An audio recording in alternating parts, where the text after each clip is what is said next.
सारावया भक्ति का सारावया भक्ति का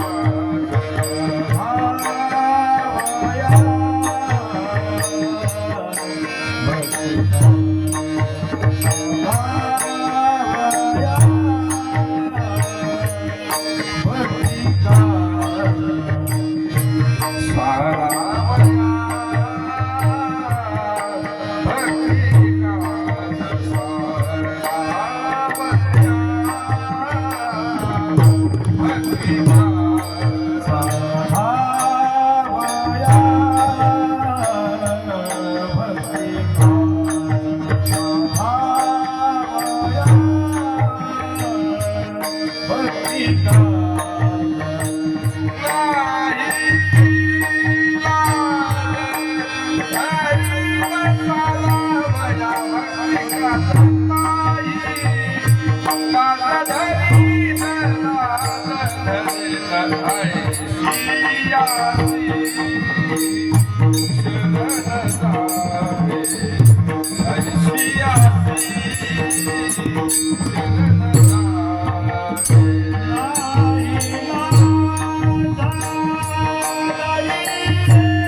शक्ति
साधावया भक्ती काज नाही लाज धरीत ऐशियाशी शरण जावे शक्ती जीवे नवंजी भीष्म पण केला खरा धनुर्धरा रक्षिले ऐशियाशी शरण जावे शक्ती जीवे नवंजी तुका मने साक्षाती तुका मने साक्षाती तुम्या चित्ती धरीला ऐशियाशी शरण जावे जय हो ऐशिया शरण जावे शक्ती जीवे नवंजी विठ्ठल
पांडुरंगा गुरु प्रथम नमन दुसरी चरण संताचे त्यांच्या कृपादाने कथेचा विस्तार बाबाजी सद्गुरु दास तुका ओम नमो ज्ञानेश्वरा करुणा करा दयाळा तुमचा अनुग्रह लाभलो पावन झालो चराचरी शरदिंदू समाकारे परब्रह्म स्वरूपिणे वासरा पीठ निलये सरस्वती नमोस्तुते ओम आंजनेयाय विद्महे वायुपुत्राय धीमहि तन्नो हनुमंत प्रचोदयात. प्रस्तुत मायबाप कीर्तनरूपी सेवेसाठी घेतलेला अभंग संत शिरोमणी जगद्गुरु तुकोबार यांचा 4 चरणाचा साधा सोपा सगळा आजच्या सप्ताहातील जागर ह्या दिवशीच्या निमित्तानं म्हणजे आज 7वा दिवस ह्या दिवशीच्या निमित्तानं हा अभंग निवडलेला आहे. आनंदाची गोष्ट आहे. मला वाटतं राजन्ना मामा हे 26वा वर्ष आहे ना 26 का 27 हां 26 26 वर्ष झाले. 26 वर्षाखाली मायबाप हो पुरायला सांगतो. त्या जुन्या मंडळीला माहीत आहे त्यावेळेला हे जे अंकुर लावलं त्याचा आज वटवृक्ष झाला. तुम्हाला वटवृक्ष कळते का नाही काय तुम्ही तेलगू आम्ही हे वडाचं झाड झाल्यासारखं झालं मोठं आहे ना. हे जे रोपटं लावलं ज्यानं लावतं ज्यानं आंब्याचं झाड लावतं त्याच्या नशिबात आंबे असतातच सांगता येत नाही. पण एवढं नक्की कमीत कमी पोरं जरी नाही खाले तर नातू तरी खाल्याशिवाय राहणार. तेच आमचे पिंटाजी काका हे मायबाप हो सर तेव्हा मला सगळे काटे आले अंगावर. तो काळ 26 वर्षाखालचा तो काळ राजदूतचा हॅलो काटे एकटा यायचा. चिंचाळा बेटा चिंचाळा कुठं आहे ते चिंचाळावर आहे कीर्तनात. भीती वाटायची नाही. रात्र काय दिवस काय हे कळायची नाही. ती सुरुवातीपासून मी आणि आमचे हरिभक्त परायण या तुमच्या एरियाचं नाही हो. तुम्ही धड आंध्रा नाही माफ करा बरं म्हणजे बॉर्डरला आहेत ना. महाराष्ट्र नाही आंध्राही नाही असे आहेत ना. तुमचाच हिरा नाही. सबंध महाराष्ट्र नांदेड जिल्हा तर टोटल ओळखतंय. आंध्र प्रदेश आता इकडचं मला माहीत नाही. मी या कामोलपर्यंत गेलो पुढे गेलो नाही. पण इथपर्यंत का होईना आता पुढचं भगवंत जाणे. सबंध नांदेड जिल्हा जीवाचं काळीज हृदयातलं यकृत ज्याला म्हणतात हृदयाचं फुफ्फुस ज्याला म्हणतात ते आमचे गुरु वैरे आमचे रामदास. ज्यावेळेला सप्ताह सुरुवात झाला पूर्व त्यावेळेला आमचे गुरुजी हे आमचे गुरुजी रामदास गुरुजी हे आमचे टेलर साहेब काका होतात का तुम्ही. हे काका होते हे काका होते बरीचशी मंडळ हे काका होते. काही गेले आम्हाला सोडून गेले. जाणं तर सगळ्याला आहे. तेच अभंग आहे. अलग जाणं सगळ्याला आहे. सगळी बरीचशी मंडळी होते. हे आनंद वाटला मायबापू. एक लक्षात घ्या 7 दिवसाचा सार मी उभं एका मिनिटात सांगतो तुम्हाला. जे 26 वर्षाखाली नव्हतं ते मी तुम्हाला दरवर्षी सांगत आहे. दुनिया बदलली राजेंना मामा सर. गुरुजी ते सर आम्हाला सवय आहे. होय, होय, होय. गुरुजी दुनिया बदलली, चिंचाळ्यातले घर बदलले. कारण एका फोकसवर भागते ह्या आणि ह्या, दोन फोकसवर भागते ना. पण महाराज आणखी क्लिअर दिसावं, सगळ्यांना त्याने दिसावं, हे तिसरा फोकस. तेवढ्यावरही जीव समाधान झाला नाही. त्याच्यामध्ये दोन बाईक आहेत. हे जे तुम्ही माझ्या, हेच नाही तुम्ही इथं नाही, आम्ही येताना, आता मला माहित नाही ते कोणतं टेकडं म्हणता तुम्ही, काय चढला ते एक आम्ही येताना, तिथून लाइटिंग तुम्ही पहा. ह्याचं कारण सांगतो मी तुम्हाला.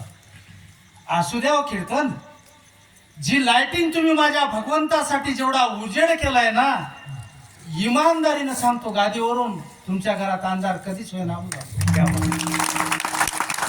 ज्या माझ्या भगवंतासाठी एवढा आनंदानं, पहिलं हेच होतं हो, निसर्गाचा तंबू. दुनिया बदलली, तंबू नाही बदलला. दुनिया बदलली, तंबू नाही बदलला. पुढे टेंट वाढत वाढत आमच्या पेंटाजी काकाच्या घरापर्यंत जातील, पण तंबू नाही बदलला. चला, आनंद वाटला बाबा, आनंद वाटला बाबा. हेच करण्यासाठी हा देह का.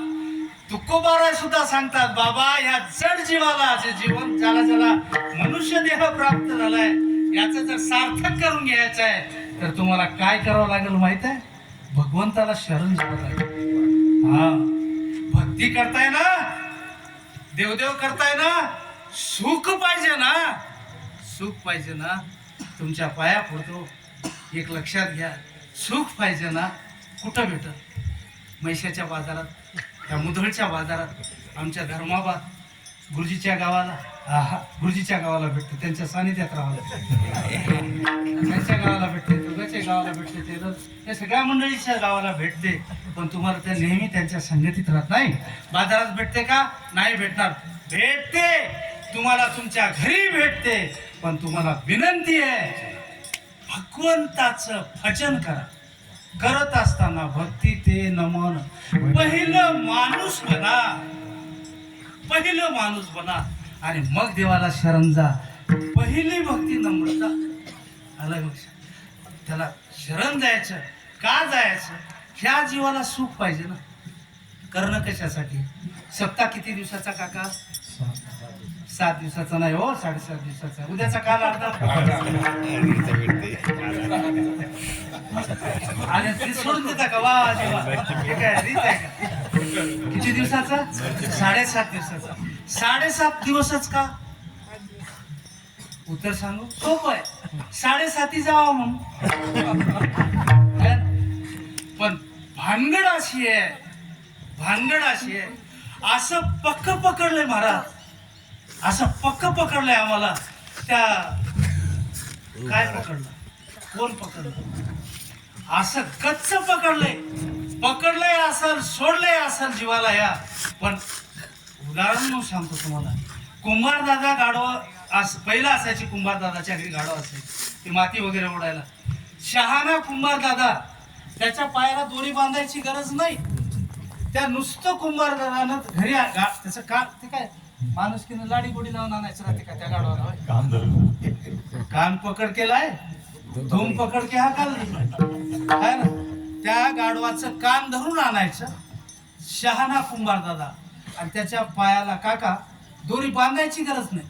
उगा असं केलं की नाही, उगा त्याच्या पायाला असं केलं, ते गाढवाला अक्कल आहे.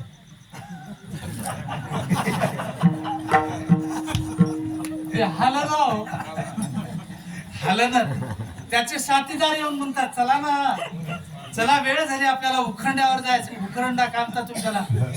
कचरा टाकतो आपण त्याला उखंडा म्हणतो आम्ही. तुम्ही काय म्हणता? तुम्ही बघा, कळालंय ना? हा, चला. ते मित्र परिवार येते ना, ते म्हणते नाही रे, येत होतो, मालकानं माझ्या पायाला बांधलंय. बांधलंय का? कुठं बांधलंय हो? नाही बांधलंय. पण तसा समज आपल्याला झालाय. आम्ही संसाराला असं पक्का धरलं नाही महाराज. धरलो, सुटलंय असेल, पण फास असा व्हायलाय. किती सोडण्याचा प्रयत्न केला तरी ते कुंभार दादाला नुसतं उगा असं केलंय, आम्हाला हालताच येणार नाही. मग सुख तर पाहिजे. सुख करणं कशासाठी? सुखाची प्राप्ती व्हावी, दुःखाची निवृत्ती व्हावी. सुख आहे कुठं? सुखालागी करशी तळमळ, पंढरीशी जाई हे गळ. मग तू अवघाची सुखरूप होशील. चल ठीक आहे, भगवंता पांडुरंगाच्या मंदिरात जा. पंढरीश परमात्मा आहे, पंढरपूरला जा. काय होते, काय होती पाहिजे? जाणं तर झालं, एसटीने जा, कशाने जा, जा.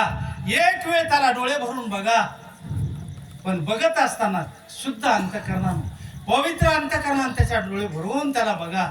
त्याला म्हणा, देवा कोण आहे तुझ्या वाचन? कोण आहे महाराज? पुढे सांगायचं आहे मला. एवढ्याला लई भारी ताकद लागते, फार भारी मन पाहिजे. हा देवा कोण आहे तुझ्या वाचून मला या दुनियामध्ये? कोण तारणार आहे? कोण तारणार आहे बाबा मला? कोण वाचवणार आहे? असं कोणती ताकद आपल्याकडे आहे सांगेल मी तुम्हाला पुढे. म्हणून भगवंताला शरण जा.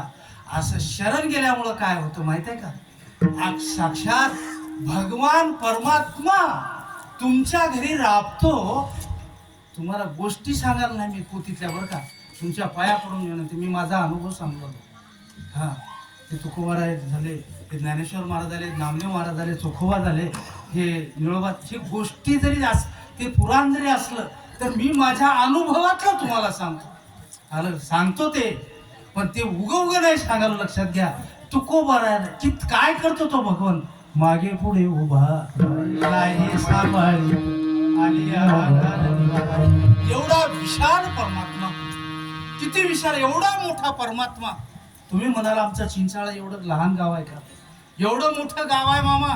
आणि देव आम्हाला कसा भेटल? भेटल सहज भेटल. कसा भेटल सांगू? ऐसा भक्ताचा अंकित, ऐसा भक्ताचा अंकित, लागे तैशी लावी प्रीत. तुम्ही जसं त्याच्यावर प्रेम कराल तसं तो तुमच्यावर कृपा करतो. मग आता काय करायचंय? उग उग कराल, उग उग कराल, इमानदारीनं उग उग, त्याचं फळही उग उग.